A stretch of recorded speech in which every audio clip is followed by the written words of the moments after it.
Hey everyone. Um, I'm kind of sporting my warrior with the butterfly sweatshirt or sweater, like long sleeve shirt. I don't even know what I'm saying tonight because it's a little chilly. Finally getting into fall. I come alive when it's fall. I can't stand the heat. Heat just kills us. And when it's too super cold, and my bones just kind of kink up, and then but at least I can cover up. I can't take enough skin off when I'm hot, so it's just um, but anyway, so going to talk about like a little bit more of that timeline that I've been promising. So back in 2013, as I said before, um, I had to have the blood transfusion, and then that was when I first got my ANA, and I got that blood work, and um, I had to have the blood transfusion, and then uh, found out that I had to have a hysterectomy and all that stuff. It was just like a whirlwind of stuff. And then finally got my rheumatology appointment because he actually came to see me at the hospital. It was a consult. And so that at least got me established with him, Dr. Cohen, and he's in Daytona, and he's amazing. Kohen, Michael Cohen, hands down, amazing rheumatologist. Would not trade him for the world. Um, and he basically he told me, he set me up with an appointment, and then I went back and he did more testing and everything, and he found that I not only had lupus, that it was the ANA was positive, and my dsDNA came back positive, and then he did more testing and found out that I had Sjogren's too, and so I went on, had a lot of like ups and downs. He put me on Plaquenil, and I did really well with it. I It's crazy the things that happen though, in between. Like, um, so in looking back in hindsight, I had a blood clot back in 2001, a pulmonary embolus, not just a blood clot. Um, and they blamed it on my birth control. So I went off the birth control, and then um, found out that that was at that time it was just to regulate my periods because I had already had my tubes tied back, whoops, back in I think it was like 1996 or something. But then I had gone off that, went on Coumadin for 3 months, and then again in 2004, I had another pulmonary embolus just spontaneously. Now, mind you, I'm not sitting around on my butt. I was a nurse. I worked constantly. I'm running back and forth on my feet all the time. So that ruled out, being sedentary as the reason for a blood clot. Whether it formed in my leg and went up to my lungs, or whether it just formed in my lungs, we still don't know. So they tried. They were going to do factor V testing on me to see if I had factor V Leiden, but they every time they tried, they already started anticoagulating me with Coumadin. So that rendered it useless. The test would be um, not accurate. So they just decided, you're just going to have to be on Coumadin for life because we can't take this risk. We don't know what's going on with you. Um, well, in hindsight, it was lupus all along. They tested me for APS, antiphospholipid syndrome. I don't have that. So just really weird side effect of the lupus, I guess. So, um, oh shoot, hang on just a second. Okay. So yeah. Uh, then I started getting, I got a kidney stone, really bad kidney stone. Again, another side effect of lupus could be, but also I have benign intracranial hypertension, what they used to call pseudotumor cerebri, but they changed the name because it was making people think you had a brain tumor, I guess. So they stopped calling it that, and now it's benign intracranial hypertension. That's where the cerebral spinal fluid on my brain, it doesn't drain like it's supposed to, so it builds up in my head. So I have to take this medication called Diamox, and what that does is it helps cross the blood-brain barrier, and it helps to basically I pee out that excess fluid, and it brings it down. Um, so that could have been what caused the kidney stones too, because it tends to hypercrystallize the urine if you're not drinking enough water, which I'm very guilty of. So I've had several broken bones in my feet, my metacarpals. I've had the second, third, and fourth metacarpal on my left foot broken, and I shit you not, I really think there's a bone broken in my right foot right now. I've been walking around with pain in it for probably a little over a month, but I just went on disability, and I don't really want to pay a copay for an MRI on my foot because it can't be diagnosed with an x-ray. It doesn't show it. I had to get an MRI every single time on my feet, and luckily I had that done because of workman's comp, because it would always happen. It would always hit when I was at work. Like one time I was running to run a code, and I had to run all the way down the hall, and then all of a sudden I couldn't even walk. So that like started that cascade. Yes, it's probably because of lupus and the bones and everything like that. But it just happened to happen at work, so I got lucky. Let's see. Then my teeth started just crumbling out of my mouth. I felt no pain at all. It is so weird.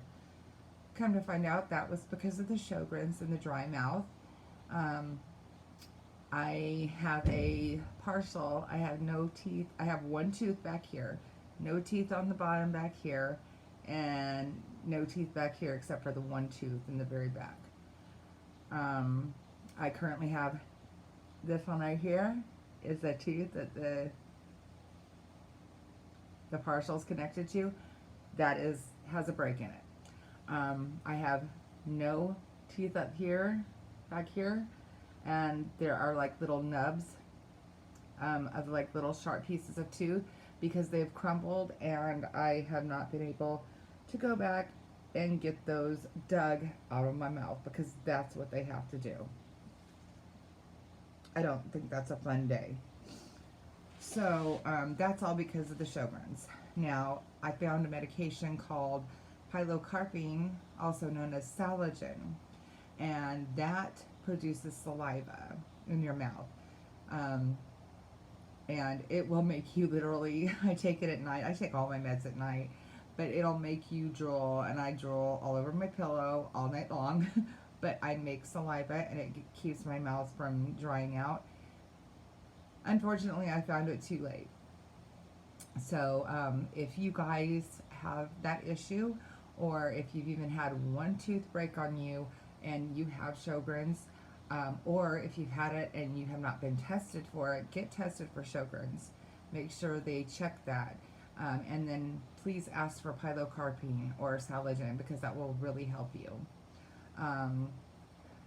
Another thing, let me see. I have so many things. I've had two strokes. It's like the right parietal occipital right here, and then in the cerebellum back down here. Thank God, the only thing I have wrong is I can't see out of the bottom left corner of each eye. Funny, I have a doctor's appointment, an eye appointment at 8 o'clock in the morning tomorrow morning, so get to go get that checked again. Yay. It's so much fun because you have to put your face in that thing and click the button, look forward when you see the lights off on the sides and up there and down there and all kinds. I mean, like every possible test you think they can do at the eye doctor I have to get done. And that is another thing. If you are on Plaquenil and you haven't been told, you should be getting your vision checked every 6 months. because that is definitely something that it can really mess up your vision. You can lose your vision and get like um, what's that word I'm looking for? It's like see, this is the brain fog.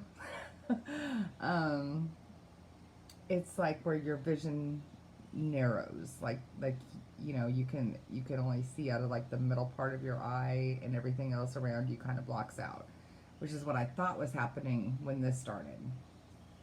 Um, I'm very clumsy all the time. Um, and part of it is that because I bump into things all the time on the left hand side.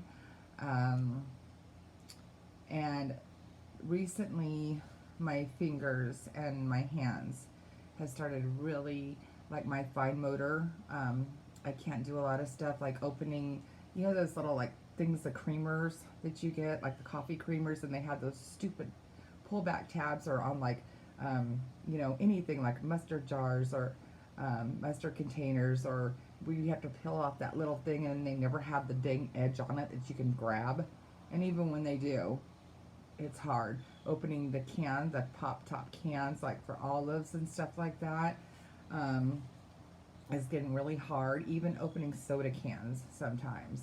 But yeah, it's just like, I feel like my fine motor, like doing stuff like intricately with my hand, I can't, like my hands, I can't do anymore. Writing really hurts my hands after a little bit, and typing and stuff like that. Um, and I did find though, a lot of people don't think it works, but it's one of those things like, it's a mind over matter thing. You've got to be really honest about your pain. Um, you know, I, I, I'm one of those people who I, I try to not complain about it too much. And if something helps me, I'm going to be honest about it. I'm not going to say it didn't help. I'm a very lightweight when it comes to medication. Like I said before in some of my videos, I think I've been very lucky that I can get away with Tylenol, just 2 extra strength Tylenol, throughout the day. And the only thing I take at night is like a half of a 5 milligram Lortab. Because if I take a whole 5 milligram Lortab, I will literally be getting nauseous and sweaty and just like, ugh, I just feel like dizzy and everything. It's bad. Just from a 5 milligram Lortab.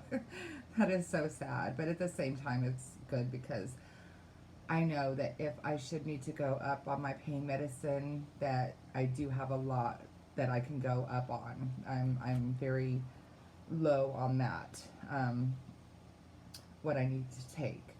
And then, but what I do find that helps me a lot is the Voltaren or diclofenac gel, or ointment. And you have to get it, like when you put it on, you have to, no matter where you use it, on your knees, your hips, your shoulders, your elbow. I use it on my my finger joints, my hands. I use it anywhere there's a joint. It really helps. And what you need to do though is when you put it on, you need to really, really sit there and rub it in and rub it in and rub it in, no matter where you put it, because you don't just wipe it on your hand and expect it's going to work. It has to get into your skin and into the joint and penetrate that, below the dermal layer to be effective. So if you're using it right, you're going to have better effects with it. Another thing I find is heating pads. Heating pads are my life. I literally fall asleep on a heating pad every night. If ice packs work better for you, I'm a very, being a nurse, I have always said ice and heat are the most awesome pain relievers you can get, because it really will take the pain away for a little while. It's not going to take it away inevitably, but if you're in like some serious pain, mine I tends to be my back that I use my heating pad on for the most part. I'll lay down um, to go to sleep, and I'll put that heating pad right on, because I sleep on a couple pillows, and I'll put it on the pillow that goes like right in my middle back, because that's where my herniated disc is, right there. That's another thing. Multiple herniated and bulging discs throughout my spine, but I keep going. So, but that really helps. That heat gets in, and it helps to just, it's like magic. I swear it works for me. I hope it works for some people, the rest of you. It doesn't work for everybody, I guess, but I mean, for me, I'm like, oh my God, it's amazing. I'd rather do that than take a pill any day. Um, and what else was I going to say? I was just going to say something else. Um,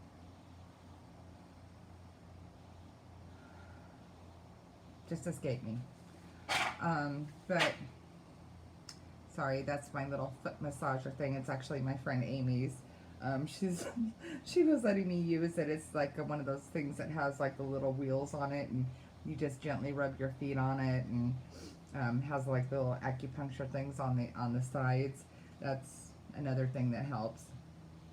Neuropathy. Let's talk about neuropathy. That sucks.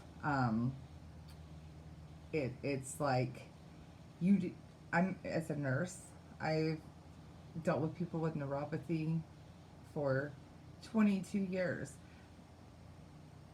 And they say it feels like pins and needles. It feels like ants running up and down. It feels like vibrations and stuff. I never understood it. You don't understand it until you get it. And then you're like, oh crap, they were not kidding. I will literally get like where it feels like it's vibrating in my hands. Like my hands will go like numb and tingly. My feet, all the time. It comes and goes. But I will literally get vibrations. It feels like a zoom, zoom, zoom. Like it's freaky. It's not something I would want to wish on anybody. And I think I talked before about having cortisone injections. I've had two cortisone injections in each knee. I've had 2 cortisone injections in my right elbow. I've had 2 cortisone injections in my sacroiliac joint on the left. And it's like, a lot of people, like, you get 3 or something and then they have to do something else. Knock on wood, I have been able to sustain at the 2. I haven't got any of either of the injections in quite a long time. I think the most recent were my knees, and I think the last time I had that done was, I want to say June?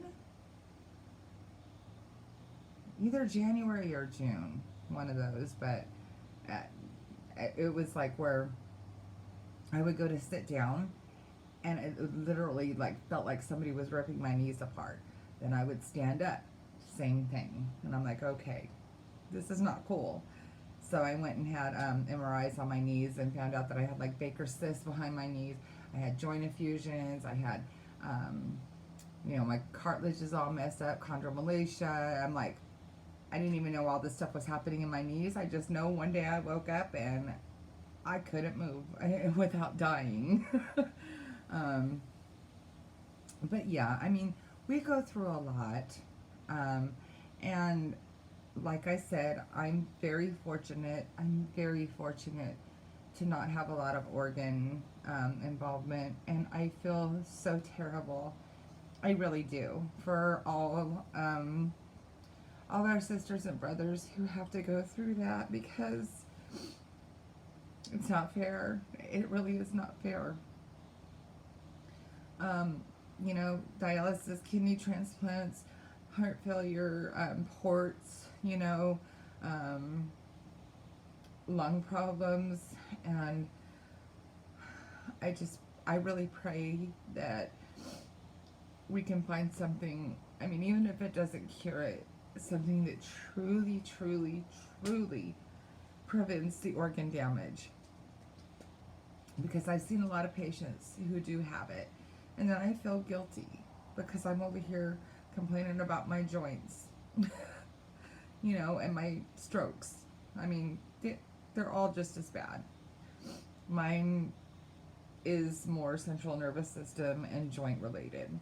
I guess it affects everybody differently, and all we can do is support each other and just keep pushing for a cure or a better a better treatment that really, really, really gives a lot of hope. So, okay, I've wasted 20 minutes of your time, so I'm going to go ahead and go now. I'll probably be back on in a little bit, maybe a week or two, and talk about something else. I'm sure I'll have some more appointments between now and then, and I can give you some updates. I'm still waiting on my disability. It's 20% completed. I have my own I had doctor appointment tomorrow. I have to go Saturday on the 8th.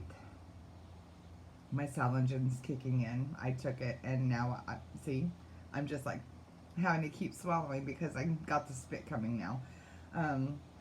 The disability doctor, they set me up with a chiropractor, well, people, to go see to make sure that I'm really as disabled as I say I am. And then on Halloween, nice of them, at 10 o'clock in the morning, I had to go see their eye doctor to prove that I really have all the eye problems that my doctor already said I did. So, I don't know. I guess I'll take it as a good sign, because I know people who have been denied that never got appointments set up and never had to go through this. So maybe it's a good thing. But yes, I'm on my long-term disability. So that's sustaining me, the one I had through my work, and I'm very happy for that I have that and I don't have to go without. And I'm on my husband's medical insurance, so that helps. So, but anyway, now 23 minutes. So I will talk to you guys soon. Stay strong.